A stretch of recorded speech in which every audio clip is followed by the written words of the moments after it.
Just an incredible example of a card which you rarely see ever. This being, of course, 86 Fleer Jordan's rookie card number 57. This autograph version, with the autograph as is so standard, it's a fine Sharpie print across the front here. Very well struck. The auto is received a 9. We'll zoom in on it, try to show a little detail. It doesn't really show any major flaws. What makes this particular example so nice is while so many of the autograph versions are very low grade and from a condition perspective, this card itself has attributes of a very high grade card. We have a flaw here along the side that we'll point out, but I mean, look at the centering and look at the corners and the edges. I mean, this card, you know, if you could just hide this one little flaw here, it might, you'd say, wow, that looks like a 9 candidate or maybe even a 10 candidate. The card is really glistening. You don't see it look like this very often. And for, you know, what really is a value out of the autograph itself, rarely does the card itself set off the autograph with this kind of eye appeal. For those who, you know, haven't studied it, it's important to note the reason why this particular example autograph is so important is Jordan has stopped signing them.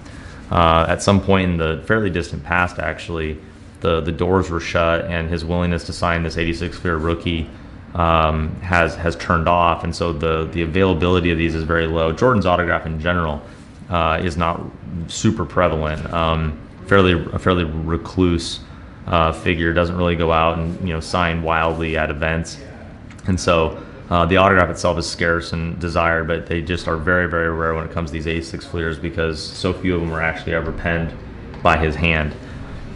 So, you know, throughout, this is just a really pretty example. Might be you know, the best example to be brokered in, oh gosh, at least a year or more.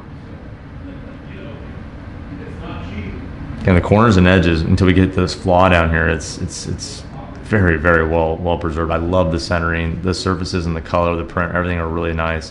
What we have here is a gouge, which has been slightly recolored, it appears to me, in this lower right region here. It's like there's some sort of like surface blemish, and, you know, from the back, we can't see any really wear, so it was something that happened to the surface of the card here. It could have been a manufacturer defect, who knows, and then at some point somebody came in and put it looks to me like there's some blue ink or something on that little spot to make it just, you know, like to blend it in a little bit. Obviously that's like an alteration, and, you know, the card won't grade numerically with that, but, you know, the eye appeal of the card is certainly special, to say the least.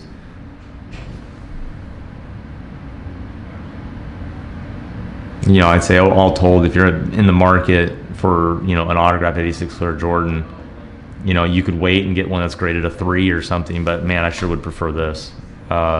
This card looks mint in so many ways, and you just can't say that very often about an autograph 86 Fleer.